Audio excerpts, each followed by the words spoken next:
제가 옛날에 그 방송하다가 사고 당해가지고 그 약으로 버텼어요. 그 당시 사람들이 생각하는 병이란 것은 사악한 귀신이에요. 근데 이 사람이 와서 기도만 하면은 꿀을 털고 그때 하루에 최대 31g까지도 썼다. 보통 우리 그 500mg짜리로 6시간 넘게 오우.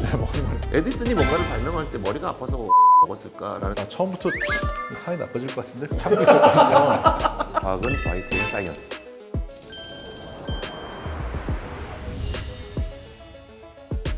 약의 수분 과학을 파헤치고 그에 엮인 재밌는 이야기들을 풀어내는 약은 과학이다 입니다. 줄여서 약과학. 그 약사님이시잖아요. 네. 약사님은 보통 우리가 호칭을 어떻게 써야 됩니까? 변호사끼리도 정씨다 그러면 정변, 뭐 김변 이렇게 인사를 하잖아요. 이렇게 부르잖아요. 약사끼리도 자기들 부를 때는 그렇게 해요. 그러면 정씨시니까 그러면 정약 이렇게. 예? 정약 약간 안 줘요. 정약. 이약, 김약 이렇게는 부르거든요. 아 그래요? 그 사실은 이제 우리가 약에 관련된 얘기를 할 건데 예. 왜 역사 교수님을 저희가 모셨을까? 사실 뭐 인류가 태어난 이후에 예. 약과 함께 예. 왔지 않았을까 싶은데요. 예. 뭐 우리가 흔히 하는 말로 뭐 약오르지 할 때 너무 좋은 힌트였습니다. 예. 약오르지.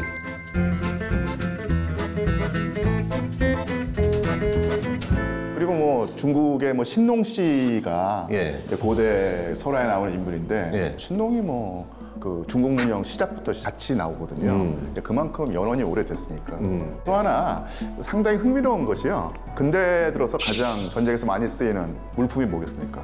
대포 쏘고 총 쏘고 할 때. 하약이죠. 네. 이름이 참 재밌죠. 불화자를 쓰고요. 네. 약자가 약자입니다. 약자예요? 전쟁하고 약하고 무슨 상관이 있는가? 우리 정초에 1월 1일에 베트남이나 중국에서 하는 뭐 펑펑펑펑 화약을 터뜨리지 않습니까? 그렇죠. 예. 조선왕조 실록에 보면 우리나라에도 정초가 되면은 조선왕조 그 궁에서도 화약을 터뜨리는 게 있었는데 네. 귀신을 쫓기 위함입니다. 그 화약 자체가 귀신을 쫓는 약이다라는 건가요? 그 당시 사람들이 생각하는 병이란 것은 사악한 귀신이 우리 몸에 들어와서 그렇죠. 귀신을 쫓아내는 게 화약이다. 큰 소리를 울리는 거예요. 그 소리에 놀라서 악귀가 몸에서 빠져나간다. 그만큼 옛날 분들한테는 맞아. 약이란 게 그랬지. 귀하고 비싸고. 지금은 뭐 너무너무도 주위에 많아서 약이 그만큼 현대인의 삶을 윤택하게 해준 것은 사실인 듯합니다. 그렇습니다. 근데 약사님 사실은 이제 우리가 이제 영양제를 진짜로 많이 먹잖아요. 뭐 비타민 A부터 시작해가지고 뭐 수두룩하게 비타민만 수두룩하게 먹고 뭐 칼슘 먹고 저 봐요. 균 뭐야? 유산균. 이렇게 하셔서 기억이 나는 경우는 거의 없고 대체로 이제 전두엽에다가 이렇게 손을 대고 전두엽을 자극하면 생각이 납니다. 아니 뭐 그래도 안 나긴 하는데요. 여기서 기억이 나는 건 아니니까. 이 감독님 약통이에요? 약이 굉장히 많이 들어있습니다. 이게 월화수목금토일 이렇게 써 있구나. 요즘에 이렇게 갖고 다니시는 분들 굉장히 많더라고 약통을 해가지고. 이거 약간 MG 감성인데. 갑자기 이게 탐나요? 아니, 약이 많네요 이렇게. 이걸 매일. 혈압약, 고지혈증약, 그 영양제들. 이 정도면 환자인데요? 그럼 사실 여기서 진짜 약은 혈압약하고 고지혈증 약이고 나머지는 그냥 뭐 영양제네요. 네.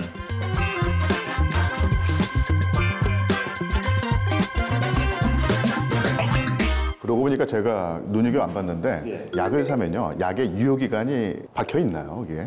네, 약은 사용 기한이 찍혀 있습니다. 사용기간. 네, 그래서 이제 지나면 원래 이제 법적으로 폐기하게 돼 있어요. 사실 최근의 연구를 보면은 또 사용 기한이 지나가도 먹어도 되죠? 보관 조건이 잘 유지가 되면은 대부분의 약들이 약효를 유지할 수 있다는 뭐 그런 연구 결과도 있는데, 근데 이제 그거는 아주 보관을 잘 해놓은 그런 시설에서 그런 거고 집에서는 사실 좀 아무데나 방치하시는 경우가 많아가지고. 예, 그런 약 같은 경우에는 약은 약사에게 꼭 상담을 하시기 바라겠고 과학은 화이트 앤 사이언스. 과학은 화이트 앤 사이언스. 저희가 오늘 얘기 나눠볼 주제가 있습니다. 예, 주제가 어떤 주제일지 저희가 그림 힌트를 준비했는데 함께 보시죠. 네, 저 GPT가 또 여러 가지 일을 하는데 기네스 월드 리코드라고 이렇게 써 있죠. 기네스북에 등재된 사실이 뭐 있는 그런 하얀 머리에 안경 쓰신 코스염이 좀 있으신 분들은 약간 그 이경영 씨 아닌가요? 약간 진행시켜야 될 것 같은데. 아무래도 이제 그 약사님은 또 보통 약사님이 아닙니다. 우리나라 최고의 대학교인 서울대학교 약사학과를 졸업하셨기 때문에 아마라는 생각이 드는데요. 서울대학교에 약사학과가 없고요. 약학과하고 제약학과만 있는데. 아니, 지금 제가 사실 처음부터 사이 나빠질 것 같은데 그래서 평상시에 짜증을 많이 내시는 편이죠? 한때 별명 앵그리버드. 이거 사과도 있습니다. 미안합니다. 예. 걷어냈습니다, 사과. 그렇죠. 그 밑에 보면 또 추궁기가 있습니다. 그죠? 추궁기가 있는 걸로 봐서는 지금 저분이 에디슨일 수도 있을 것 같은데 네. 저 가운데 있는 그 꽃은 뭐죠? 안개꽃인가요? 아, 이게 발음을 잘하겠다. 조팝나무 아닌가 이게? 발음을 너무 조심해 주셨습니다. 아유, 예. 그러면 우리 정재훈 약사님께서 오늘의 주제가 무엇인지 정확하게 좀 말씀해 주시죠. 오늘의 주제를 그림을 보고 맞추는 거는 거의 불가능에 가까운데요. 안 된다고 봅니다. 예. 오늘 약이 아스피린이 주제가 아닐까 아스피린이요? 싶습니다. 네. 아스피린이요? 네. 보통 이제 두통하면 떠오르는 약이 아스피린인데 그 약에 대해서 정확하게 좀 설명을 해주시죠. 그러니까 아스피린 하면은 두통약으로 알고 계시는데 이제 뭐 통증 완화하고 염증을 줄여주는 그런 소염 진통제 중에서는 아스피린이 거의 최초의 약이다. 역사적으로 제일 오랫동안 사용이 되어 온 약이 아스피린이고 지금은 사실 그런 용도로는 좀 힘 빠졌어요. 새로운 용도를 찾아냈죠. 뭐예요? 네. 심혈관계 쪽에 어떤 질환 위험을 좀 줄여주는 그런 용도로 이제 최근에 도움이 되는지 안 되는지에 대한 논란은 항상 있는데 네. 뭐 대장암을 비롯한 여러 가지 그 암 위험을 좀 이렇게 줄여줄 수 있다. 또는 뭐 암이 전이가 되는 거를 좀 이렇게 좀 막아줄 수 있다, 늦춰줄 수 있다. 그래서 아직까지도 그렇게 역사 오래된 약인데 새로운 용도들이 발견되면서 명맥을 유지하는 정도가 아니고 뭐 아직도 정말 인기 있는 약이죠. 사실 이제 아스피린이라는 게 약 이름이 아니고 이제 아스피린이라는 카테고리가 있는 거죠. 아스피린은 원래 상품명이에요, 이거. 그러면 제가 알고 있는 타이레놀은 아스피린이 아니에요? 네, 아니에요. 네. 나는 타이레놀이 아스피린인 줄 알았어요. 타일레놀은 아스피린의 경쟁자죠, 오랜 경쟁자. 타일레놀은 그렇다고 해서 상품명이지 그게 이게 일반 명사라고 생각 안 하는데 아스피린은 너무 오랫동안 이게 사람들이 입에 오르내리다 보니까 네. 이제 일반 명사 명사가 된 돼버렸어요. 거구나. 아스피린이. 네. 그래서 이제 이걸 만든 회사는 독일의 제약회사 바이에른인데 네. 다른 회사도 아스피린이라는 말을 쓸 수 있어요. 약간 포크레인 같은 느낌이구나. 그렇죠. 아스피린을 굉장히 많이 먹었던 게 제가 옛날에 그 방송하다가 사고 당해가지고 병원에 오래 입원해 있었거든요. 수술을 하다가 포도상구균이 이제 감염이 돼가지고 열이 굉장히 많이 났었어요. 그 약으로 버텼어요. 요거는 그냥 하루에 내가 아프지 않아도 하나씩 그냥 먹어도 심혈관에 도움이 된다. 부작용이 없다고 들었거든요. 근데 이제 그때는 부작용을 좀 간과했었는데 네. 요즘에 이제 걱정하는 게 뭐냐면 출혈 위험이 좀 증가를 해요. 네, 특히 이제 내장에서 출혈 위험이나 이런 게 증가하기 때문에 의사하고 상의하지 않고 약국 가가지고 그냥 계속 드시는 이런 거는 별로 권하진 않아요. 정 약사님 말씀 들으니까 혹시 네. 그 말이 진리인 것 같네요. 파라켈수스인가요? 약은 독이고 독은 약이다 하시려나? 네. 적절히 쓰면은 이게 약인데 그걸 넘으면 독이 된다 했을 때 이게 양면성이 다 있는 거겠네요. 러시아사에서 가장 흥미롭고 네. 그 미스테리스한 인물이 바로 라스푸틴입니다. 라스푸틴. 예. 영국에 빅토리아 여왕이 있는데요. 네. 그러니까 이분이 아이를 많이 낳았는데 손녀인데 이 독일 공주 한 명이 러시아 황실의 며느리가 됩니다. 네. 그래서 이게 니콜라 2세랑 결혼을 해서 그 밑에 알렉세이라고 하는 황태자를 얻는데 문제는 뭐냐면 빅토리아 여왕이 혈유병 보인자였어요. 모계를 통해 가지고 남성한테만 발현이 되는 게 혈유병이거든요. 그래서 결국은 러시아 황실의 황태자가 혈유병 환자였습니다. 놀다가 넘어지기라도 하면 출혈이 멈추지 않는 거예요. 혈액 응고인자가 제대로 작동을 하지 않기 때문에 그래서 피가 이렇게 나면은 지혈이 안 되는 지혈이 안 돼요. 그 의사들이 잘 못 고칩니다, 당연히. 그 당시 의학 수준으로서. 그때 나타난 인물이 시베리아에서 왔던 뭐 전문용어로 땡중이라고 할 수 있고요. 사이비. 근데 이 사람이 와서 기도만 하면은 그 다 죽어가던 알렉세이 황태자가 후를 털고 병상이 일어난다는 거예요. 아니 의사도 못 고치는 혈유병 환자를 어떻게 여러 가지 설명 방식이 있는데요. 그 당시에 의사들이 알렉세이 황태자한테 증세가 나타나면 아스피린을 썼다는 거예요. 아스피린이 혈유병 환자한테는 거의 쥐약이라고 합니다. 그치. 맞아. 그래서 이 응고가 안 되게 만드니까.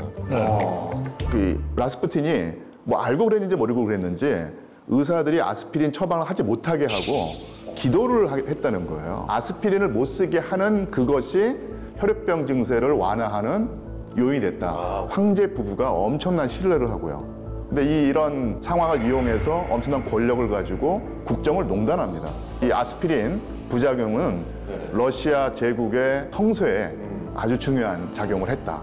아스피린처럼 역사가 오래된 약 있잖아요. 100년 이상 사용된 이런 약들은 사실은 역사 속에서 여러 논란의 중심에 있어요. 그러니까 예를 들면 스페인 독감하고 관련해서도 이제 스페인 독감이 이게 1918년에 전 세계로 퍼졌었고 맞습니다. 그때 이제 뭐 5억 명 감염돼가지고 사망자 수가 뭐 거의 제1차 세계대전 사망자보다 더 많이 나왔죠. 근데 이제 이 당시에 아스피린이 치료제로 쓰였었는데 부검 기록을 보니까 이제 폐가 좀 출혈성이었다. 근데 이게 아스피린을 과다 복용해서 생긴 부작용이 아니었을까? 이제 이런 가설을 제기하는 이제 약이 어떤 용량이 확립이 되려면 거기에 대해서 굉장히 많은 자료를 축적을 해야지 되고 그때 하루에 최대 31g까지도 썼다고 하거든요. 아스피린 보통 우리 그 500mg짜리로 60알 넘게 먹는 거니까. 그렇게 쓰면 안 되는데? 이제 점점 무섭기 시작합니다. 아스피린이라는 약은 언제쯤 생겼을까요? 이게 이제 1879년에 펠릭스 호프만이라고 이제 독일에서 발명한 걸로 알려져 있는데 이게 이제 또 뭐 미담 같은 게 있어요. 뭐 그래서 아버지가 류머티즘을 앓고 있는데 관절염 앓고 있는 아버지한테 이제 치료약으로 살리실산을 줘가지고 그걸 복용을 하고 있었는데 살리실산이라는 게 굉장히 그 먹었을 때 맛도 시고 쓰고 위장 자극도 심하고 이런 약이거든요. 부작용을 좀 개선하기 위한 약을 만들자. 제가 항상 말씀드리고 싶은 거는 이 미담이 있다? 저게 진짜 미담이 있었는지. 의심하는구나. 저도 저의 미담 아니면은 저도 의심합니다. 과연 그 아스피린을 만들 때 어떤 원리, 어떤 재료를 써서 만들었을까요? 저분이 만드는데 사용을 한 재료는 조팝나무 꽃이었어요.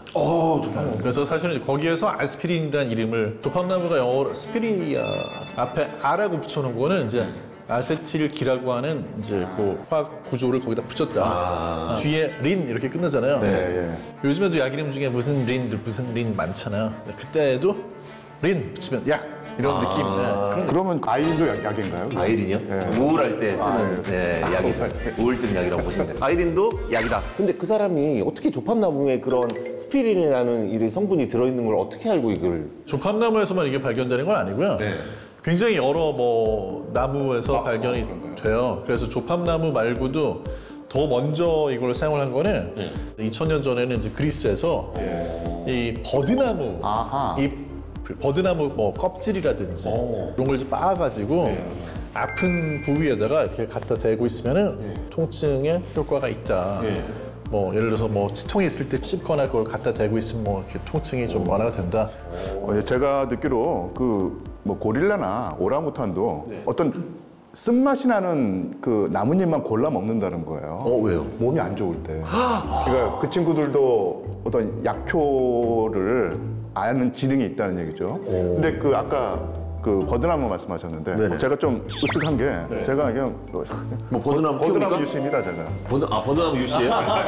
사실 그래서 그 이순신 장군이 장군 전에 우가 시험을 봤는데 아시지 않습니까? 말을 타고 달리는데 실수를 해서 떨어지셨죠. 그러니까 다리를 다쳐가지고 그 다음에 행동이 가까이 있는 버드나무에 가서 버드나무 이걸 벗겨가지고 다리를 칭칭 묶었다. 확실히 그 당시 우리 조상들도 특히 청년 이순신도 버드나무의 효능을 알았다. 그래서 유한수 교수님께서는 버드나무 유씨다. 예. 그 영어 이름은 뭐 아스피린 유라고 부르면 될 것 같네요. 좋습니다. 약도 특허가 있지 않습니까? 약의 특허가 있는데 기간이 있습니다. 이제 나라마다 조금씩 다른데 뭐 예를 들어서 뭐 22년, 25년 이렇게 기간이 있어요. 그래서 그동안에 개발하는데 썼으니까 엄청난. 그래야지 이제 신약을 만들려고 애를 쓸 테니까. 근데 이제 실제로는 그걸 뭐 예를 들어 20년이다, 22년이다 다 적용받는 경우 되게 드문 게 또 이게 약이 승인되고 나서 판매가 될 때까지 또 시간이 걸리는 경우가 많이 있어요. 그래서 시장에 나오고 나가지고 뭐 한 10년 만에 특허 만료되고 이런 경우도 많이 있어요. 그러면 아스피린 같은 경우에는 사실 이제 그 전 세계 사람들이 다 먹기 때문에 이 특허를 냈을 때 돈을 엄청 많이 벌었을 것 같은데. IL이라는 회사는 원래는 이제 그 염색약을 만들던 그런 회사예요. 진짜? 그때 당시에도 염색약이 있었구나. 그다음에 이제 공식적으로는 이게 아까 말씀드렸지만 그 펠릭스 호프만이라는 독일 사람이 만들었고 근데 최근에는 이게 이제 그게 아니라 아르투어 아이헨그린이라고 하는 사람이 만들었다라고 이제 보는 그런 전문가들도 있어요. 재밌다. 이게 약간 재미도 있고 약간 좀 비극적인 요소가 있는 게요. 이게 독일에서 만들어진 약이잖아요. 이 아이엔 그린이라는 사람이 유태인이에요. 이분하고 펠릭스 호프만이라는 분이 둘이 사실은 같은 실험실에서 연구를 했다는 말이죠. 랩 동기네요, 그러니까. 네, 그렇죠. 그 이분들 말고 드레저라는 분이 또 따로 있어요. 바이엘하고 계약을 해가지고 사실은 이제 그 자기 실험실에서 나온 모든 약은 내가 로열티를 가져가겠다. 네. 아까 이제 아이엔 그린이라는 분은 유태인이어가지고 뭐 돈은 돈대로 못 받고 나중에는 이제 2차 세계대전 때 강제 수용소에 수용이 돼가지고 뭐 드레저하고 호프만한테만 아스피린에 대한 공로가 자꾸 돌아가니까 이제 안 되겠다. 책으로 내자. 책으로 냈는데 책으로 내고 나가지고 이제 바로 또 사망을 했어요. 아마 수용소에서 고생 너무 많이 하셔서 그런지. 아마 정황상으로 봤을 때는 이분 많이 기여했을 가능성이 높은데 당시의 역사적인 상황이 덮어버린 게 아닌가. 뭐 이런 추측도 좀. 근데 사실은 제가 그러니까 1960년대에 태어나서 1970년대 이제 뭐 초등학생 이럴 때였는데요. 그때 기억이 납니다. 아스피린 선전을 어떻게 했냐면 선전이 있었어요. 예, 뭐 아주 귀에 쏙 박히는 카피라지가 있었어요. 그게 뭐냐면 우주인도 먹는 감기약. 그 당시에 이제 그 아폴로 우주선 그게 뭐 전 세계인의 관심을 끌 때였는데 아폴로 우주인들이 달에 갈 때 뭐 감기 걸릴 수 있지 않습니까? 컨디션 떨어지면 크게 나올 수 있으니까 가장 안전한 약을 가져가는데 그게 아스피린이다. 이게 그당 셀링 포인트였거든요. 근데 지금도 기억이 날 정도로 그 카피라잇이 인상을 주었는데 그렇게 따지자면 뭐 전 세계에서 엄청난 판매고를 올리지 않았을까. 그러니까요. 제가 봤을 때는 지금 현존하는 약 중에서 가장 많이 팔린 약이 아닐까라는 생각이 들 정도로 그렇게 생각하니까 또 아까 그 돌아가신 그 유태인이 좀 더 안타깝게 느껴지네요. 이름 기억 안 나시죠?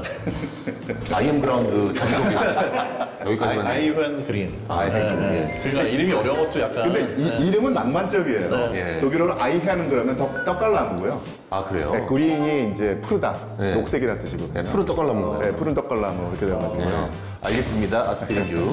아까 그 그림에서 저희가 그 추금기가 있었죠. 그 옆에 있던 사람이 에디슨인 것 같은데 그 에디슨이 그 그림에 있었다라는 것은 아스피린이랑 또 연관성이 있다라는 건데요. 이 그 아스피린을 만들려고 할 때 페놀이라고 하는 어떤 물품이 엄청나게 필요하다고 합니다. 예. 근데 이 페놀이 1차 세계대전 때 각종 뭐 무기를 만들 때 쓰인다고 하는 거예요. 사실 이제 페놀이 화학적으로 뭔가를 만들어낼 때요. 중간 물질로 많이 사용이 되거든요. 그러니까 예를 들어서 뭐 페놀을 가지고 무슨 폭약을 만드는 데도 쓸 수 있고 페놀을 가지고 플라스틱을 만드는 데도 중간 재료로 이걸 원료로 쓸 수 있고 또 페놀 자체는 소독약으로도 쓸 수 있고 그걸 가지고 아스피린을 만드는데 이제 원료로 쓸 수도 있어요. 전쟁 때문에 폭약을 만드는 쪽으로 이제 페놀을 돌리다 보니까 아스피린이 이제 수급이 좀 불안정해져가지고 결국은 이제 생산을 중단한 때도 있었죠. 에디슨이 추금기에서 이제 재생을 하는 그 디스크 만드는데 페놀이 어마어마하게 많이 필요한 거예요. 이제 하루에 뭐 12톤씩 페놀을 만들었다고 하거든요. 근데 이제 여기에서 필요한 양보다 매일 3톤씩을 더 만든 거예요. 만들다 보면 이제 더 만드는 게 유리한 경우가 있으니까 이제 이 남은 페놀을 갖다가 이제 독일 회사한테 판매를 해서 독일 화학회사에서 이 페놀을 다시 살리실산으로 바꿔서 그걸 이제 그 아스피린을 만드는 제조사 바이엘에다 다시 판매를 하니까 바이엘은 그걸 가지고 또 아스피린을 만들어 가지고 이제 공급이 됐다. 그래서 에디슨이 이렇게 해서 아스피린하고도 연결이 된다라는 거죠. 근데 이제 궁금한 게 아스피린도 사실은 이제 제가 알기로는 부작용이 진짜 없는 약 중에 하나, 가장 안전한 약 중에 하나라고 알고 있는데 이게 알려진 부작용이 있습니까? 그 살리실산의 어떤 그런 위장 장애 같은 부작용을 많이 줄여는 놨지만 그럼에도 불구하고 이제 다른 경쟁자들, 요즘에 우리가 많이 사용하는 뭐 이부프로펜, 나프록센 같은 다른 소형 진통제들하고 비교를 해서 봤을 때는 그래도 좀 위장장애 좀 심한 편입니다. 네, 그래서 그렇기 때문에 이제 처음에 사실 이제 바이엘에서 엄청 홍보하고 뭐 이제 유럽 전역에 뿌리고 이렇게 했을 때는 의사가 처방하는 약이었어요. 이게 이제 쓰다 보니까 이제 일반 대중도 사용하는 거에 좀 더 친숙해지고 또 사용 방법도 좀 정리가 되고 하다 보니까 이제는 이 약을 이제 처방 없이 그냥 약국 가서 구입할 수 있는 그런 이제 일반 약품으로도 바뀐 거죠. 그러면 그 출혈이 약간 있을 때도 아스피린은 먹으면 안 되겠네요. 그러니까 예를 들어서 뭐 수술을 앞뒀다든지 예. 임신을 했는데 출산이 가까웠는데 아스피린 뭐 이런 거 안 되죠. 그래서 수술하기 전에 아스피린 먹냐 이렇게 물어보긴 하더라고요. 그래서 그래요. 네, 왜냐면 수술을 하면 출혈이 생기니까. 근데 이제 그게 응고가 잘 안 되면은 출혈이 더 많이 생길 수 있잖아요. 그래서 네. 아스피린 물어보는구나. 네. 엄청난 정보를 또 알았네요. 예. 이거 상당히 유익한 방송이네요. 유익하네요. 네. 아 정말 오늘 두 분께서 주신 정보가 머리에 쏙쏙 박힐 정도로의 난이도를 많이 낮춰서 설명을 해줘서 이게 이제 미담도 제가 잘 안 믿는데 예. 쏙쏙 뭐 머리에 들어갔자 네네. 의심이 좀 되는 건 사실이거든요. 네. 그래서 제가 좀 질문 하나 좀. 복습 차원에서 문제를 주신다는 거죠?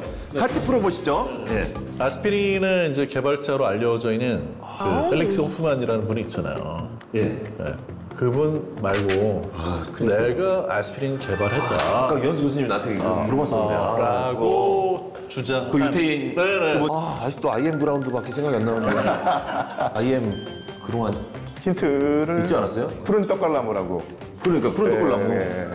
푸른 떡골나무를 내가 어떻게 알아? 어렵나? 아이헨 그린. IM 그린이에요. 네, IM 그린. IM 그린이 아니고 아이헨 그린.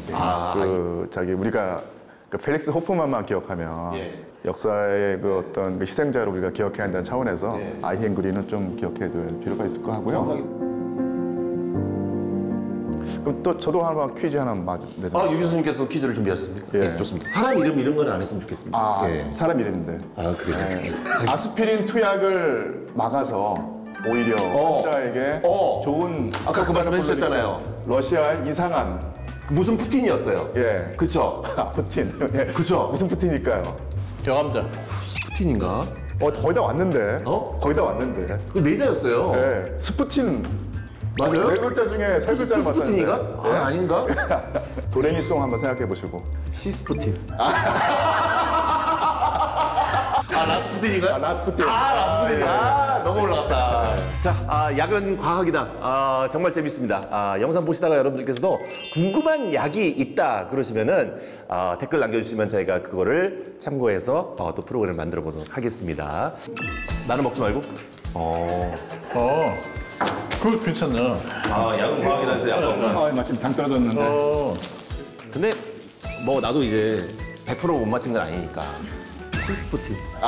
그죠. 75% 맞았으니까 요거 딱 75%만 먹을게요. 그 약대 다닐 때 수업 시간에 무서운 교수님이 쾅쾅 치시면서 아스피린이 두통일 때 몇 밀리그램, 생리통일 때 몇 밀리그램, 치통일 때 몇 밀리그램 쓰는지 알아? 모르지? 그래놓고 무슨 약대생이야 하면서 쾅쾅쾅. 근데 아직도 제가 외우지 못하거든요. 그렇게 혼났는데도 몰라요? 이게 되게 복잡하고 이게 외우기가 쉽지 않아요. 그러니까 인이 들어가면 약 이름 느낌이 드는군요. 그러니까. 네, 그래서 그 당시에 뭐 안티피린 제약회사에서 아이돌 만들면은 그 멤버 이름을 다 닌자를 쓰겠네요. 제약회사는 아이돌을 만들지 않습니다. 제약회사 한번 도전해 보시죠.